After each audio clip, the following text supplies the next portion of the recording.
Hello everyone, कैसे हैं दोस्तों। अगर आपने नर्सिंग का कोर्स कर रखा है, नर्सिंग की डिग्री ले रखी है आपने और सरकारी नौकरी करना चाहते हैं, परमानेंट गवर्नमेंट जॉब चाहते हैं, तो दोस्तों आप लोगों के लिए बहुत अच्छा मौका है।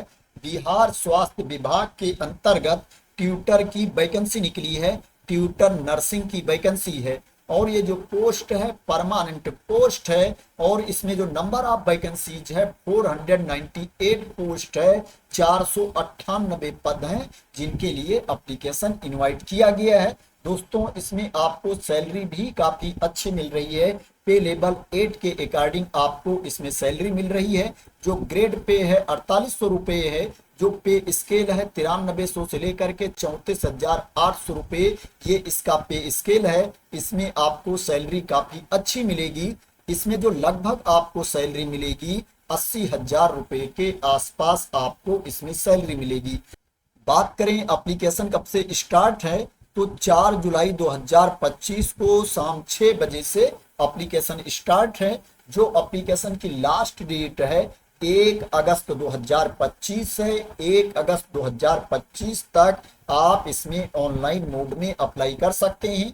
जो फीस पेमेंट की लास्ट डेट है वो 2 अगस्त 2025 है। 2 अगस्त 2025 तक आप फीस की पेमेंट कर सकते हैं। बात करें ये एडवर्टाइजमेंट किसके द्वारा जारी किया गया है, ये विज्ञापन किसके द्वारा जारी किया गया है, तो ये विज्ञापन बिहार टेक्निकल सर्विस कमीशन के द्वारा जारी किया गया है। बिहार तकनीकी सेवा आयोग के द्वारा ये नोटिफिकेशन जारी किया गया है। बात करें इसके लिए आपके पास क्वालिफिकेशन क्या होना चाहिए, तो दोस्तों जो इसके लिए आपके पास क्वालिफिकेशन होना चाहिए, आपके पास एमएससी नर्सिंग की डिग्री होनी चाहिए या आपके पास बीएससी नर्सिंग की डिग्री होनी चाहिए, बेसिक या पोस्ट बेसिक, या आपके पास डिप्लोमा होना चाहिए नर्सिंग एजुकेशन एंड एडमिनिस्ट्रेशन में, DNEA का कोर्स आपके पास होना चाहिए और कम से कम 2 साल का अनुभव भी होना चाहिए आपके पास। 2 इयर्स का एक्सपीरियंस भी आपको होना चाहिए और आपका रजिस्ट्रेशन होना चाहिए Bihar nursing registration council Patna के तहत आपका रजिस्ट्रेशन भी होना चाहिए। बात करें कि इसके लिए आपकी एज कितनी होनी चाहिए, तो इसमें जो एज है मिनिमम एज 21 इयर्स है, न्यूनतम उम्र 21 साल है और जो अधिकतम उम्र है वो कैटेगरी वाइज अलग अलग है। जो एज की गणना की जाएगी 1 अगस्त 2025 को एज की गणना की जाएगी। 1 अगस्त 2025 को आपकी उम्र 21 साल से कम नहीं होनी चाहिए और जो अधिकतम उम्र है अगर आप अनरिजर्व कैटेगरी में हैं तो आपकी एज 37 साल से ज्यादा नहीं होनी चाहिए। अधिकतम उम्र 37 साल है अनरिजर्व कैटेगरी के कैंडिडेट के लिए।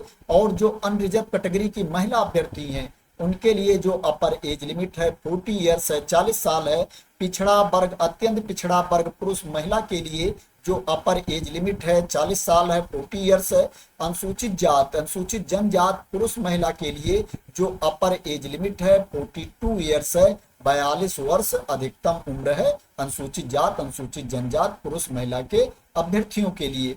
अगर आप कैटेगरी वाइज वैकेंसी के बारे में जानना चाहते हैं तो यहाँ पर कैटेगरी वाइज वैकेंसी भी दी गई है। जैसे आप देख सकते हो अनरिजर्व कैटेगरी में अनारक्षित वर्ग में 203 पद है, 203 वैकेंसी है। आर्थिक रूप से कमजोर वर्ग के लिए 46 है, 46 है। अनुसूचित जात के लिए 79 है, 79 है। अनुसूचित जनजात के लिए 5 पद हैं। अत्यंत पिछड़ा वर्ग के लिए 92 पोस्ट है, 92 पद हैं। पिछड़ा वर्ग के लिए 60 पोस्ट है, 60 पद हैं। और पिछड़ा वर्ग की महिला अभ्यर्थियों के लिए यहाँ पर 13 पोस्ट है, 13 पद हैं। इसी तरह से यहाँ पर कैटेगरी वाइज वैकेंसी के बारे में इंफॉर्मेशन दी गई है। जो टोटल नंबर ऑफ वैकेंसीज है, टोटल नंबर ऑफ पोस्ट है 498 है, 498 है, जिसमें से 170 पद जो है 170 पोस्ट महिलाओं के लिए रिजर्व है, फीमेल कैंडिडेट के लिए रिजर्व है। अब बात करते हैं इसमें आपको फीस कितनी पे करनी पड़ेगी।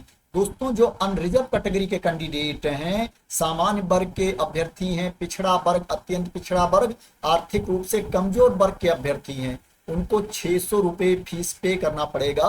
600 रुपीज फीस पे करना पड़ेगा। और जो अनुसूचित जात अनुसूचित जनजात के अभ्यर्थी हैं, बिहार राज्य के अस्थायी निवासी हैं, उनको 150 रुपये फीस पे करना पड़ेगा। और जो आरक्षित अनारक्षित वर्ग की महिला उम्मीदवार हैं जो बिहार राज्य की अस्थायी निवासी हैं, उनको 150 रुपये फीस पे करना पड़ेगा। और जो बाहरी राज्य के कैंडिडेट हैं, चाहे वो महिला हो या पुरुष हो, उनको 600 रुपये फीस पे करना पड़ेगा। 600 रुपीज फीस पे करना पड़ेगा, उनको फीस में छूट नहीं मिलेगी। और जो फीस आपको पेमेंट करना है, ऑनलाइन मोड में फीस की पेमेंट करनी है। अब बात करते हैं इसमें आपका सिलेक्शन कैसे होगा, सिलेक्शन का प्रोसेस क्या है। दोस्तों, सिलेक्शन की बात करें तो इसमें रिटन टेस्ट होगा, लिखित परीक्षा होगी, और जो आपको अनुभव है उसके बेसिस पर कैंडिडेट का सिलेक्शन किया जाएगा। दोस्तों, जो लिखित परीक्षा होगी, रिटन टेस्ट होगा, वो 75 मार्क्स का होगा, 75 अंक का आपका रिटन टेस्ट होगा। और ये एग्जाम आपका सीबीटी मोड में होगा, कंप्यूटर बेस्ड टेस्ट होगा। और जो अनुभव के लिए आपको अंक दिया जाएगा, 25 अंक दिया जाएगा, 25 मार्क्स आपको एक्सपीरियंस के लिए दिया जाएगा। एक साल के लिए आपको 5 अंक दिए जाएंगे। अगर आपको 1 ईयर का एक्सपीरियंस है तो आपको 5 मार्क्स दिया जाएगा, 2 इयर्स का है तो आपको 10 दिया जाएगा, 3 इयर्स का है तो 15 दिया जाएगा। इसी तरह से अधिकतम 25 अंक दिए जाएंगे। इसमें जो रिटन टेस्ट होगा, लिखित परीक्षा होगी, उसमें आपसे ऑब्जेक्टिव टाइप के क्वेश्चंस पूछे जाएंगे, बहुविकल्पीय प्रश्न आपसे पूछे जाएंगे। एक प्रश्न 1 अंक का होगा, इसमें निगेटिव मार्किंग भी होगी। अगर आप किसी प्रश्न का गलत उत्तर देते हो तो एक गलत उत्तर के लिए आपके 0.25 मार्क्स काट लिए जाएंगे, 1/4 मार्क आपके काट लिए जाएंगे अगर आप किसी प्रश्न का गलत उत्तर देते हो।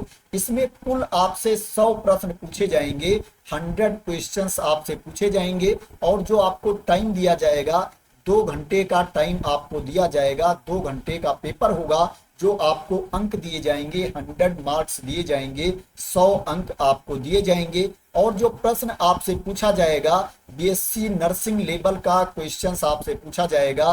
बीएससी नर्सिंग स्तरीय पाठ्यक्रम के आधार पर प्रश्न पूछे जाएंगे। और सिलेबस के बारे में बाद में इंफॉर्मेशन दी जाएगी, सिलेबस अलग से प्रकाशित किया जाएगा, अभी सिलेबस पब्लिश नहीं किया गया है। तो दोस्तों, ये रिटन टेस्ट के बारे में इंफॉर्मेशन थी। दोस्तों, इसमें जो एग्जाम होगा, कई शिफ्ट में एग्जाम हो सकता है। अगर कई शिफ्ट में एग्जाम होगा, कई पालियों में परीक्षा होती है, तो इसमें नॉर्मलाइजेशन भी लागू किया जाएगा।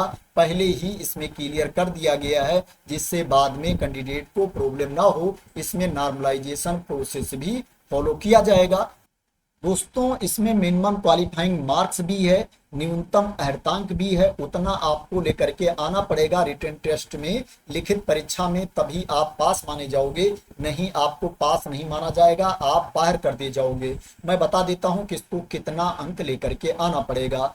जो अनरिजर्व कैटेगरी के कैंडिडेट हैं, सामान्य वर्ग के अभ्यर्थी हैं, उनको मिनिमम 40% मार्क्स लाना होगा, 40% अंक लेकर के आना पड़ेगा। और जो पिछड़ा वर्ग के अभ्यर्थी हैं, उनको 36.5% अंक लाना पड़ेगा। और जो अत्यंत पिछड़ा वर्ग के अभ्यर्थी हैं, उनको 34% अंक लेकर के आना पड़ेगा। और जो अनुसूचित जनजाति वर्ग के अभ्यर्थी हैं, महिला अभ्यर्थी हैं, दिव्यांग अभ्यर्थी हैं, उनको मिनिमम 32% मार्क्स लाना होगा, 32% अंक लाना होगा, तभी वो पास माने जाएंगे।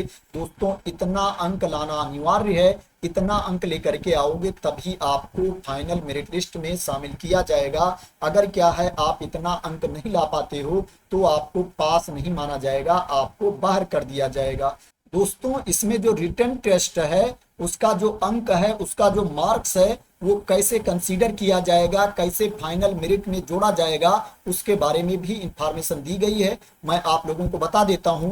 दोस्तों, रिटन टेस्ट में, लिखित परीक्षा में जितने प्रतिशत अंक आपको मिलेंगे, उसको 0.75 से गुणा कर दिया जाएगा, 0.75 से गुणा कर दिया जाएगा। उसके बाद जितना अंक निकल करके सामने आएगा, वो अंक आपका जोड़ा जाएगा फाइनल मेरिट में। जैसे यहाँ पर एग्जाम्पल दिया गया है, मान लो कैंडिडेट को 50% अंक मिलता है, तो उसको 0.75 से गुणा करने के बाद, 0.75 से गुणा करने के बाद कितना आता है, 37.5 अंक आता है। तो इतना अंक आपका जोड़ा जाएगा जब फाइनल मेरिट लिस्ट तैयार की जाएगी। तो रिटन टेस्ट का जो आपका अंक जोड़ा जाएगा 37.5 जोड़ा जाएगा। और मान लो आपको 2 साल का अनुभव है तो उसके लिए आपको 10 अंक दिए जाएंगे। तो जो टोटल आपका अंक हो जाएगा 47.5 अंक आपका हो जाएगा, 47.5 मार्क्स आपका हो जाएगा। तो इस तरह से अंक को कैलकुलेट करके मार्क्स को ऐड करके फाइनल मेरिट लिस्ट तैयार की जाएगी। तो दोस्तों आशा करते हैं कि आपको क्लियरिटी मिल गई होगी कि इसमें आपका सिलेक्शन कैसे होगा। दोस्तों बात करें कि आपको इसमें कहां पर जाकर के अप्लाई करना है, तो दोस्तों आपको बिहार टेक्निकल सर्विस कमीशन की वेबसाइट पर जाकर के ही आपको अप्लाई करना है। दोस्तों जो अप्लाई करने का लिंक है उसको मैं अपने टेलीग्राम चैनल पर डाल दूंगा।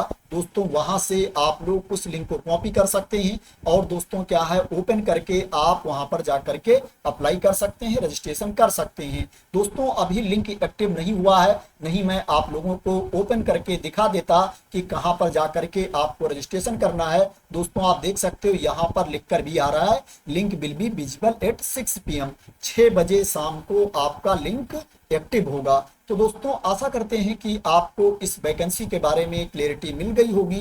दोस्तों अगर आपको इस वैकेंसी के बारे में क्लियरिटी मिल गई है और इसी तरह की इंपॉर्टेंट अपडेट चाहते हैं, इंफॉर्मेशन चाहते हैं, वैकेंसी के न्यूज चाहते हैं, तो दोस्तों आप लोग मेरे चैनल को सब्सक्राइब कर लेना अगर अभी तक सब्सक्राइब ना किया हो। और दोस्तों अगर आप लोगों को लगता है कि मैंने आप लोगों को सही इंफॉर्मेशन दी है तो दोस्तों आप लोग इस वीडियो को लाइक और शेयर भी कर देना।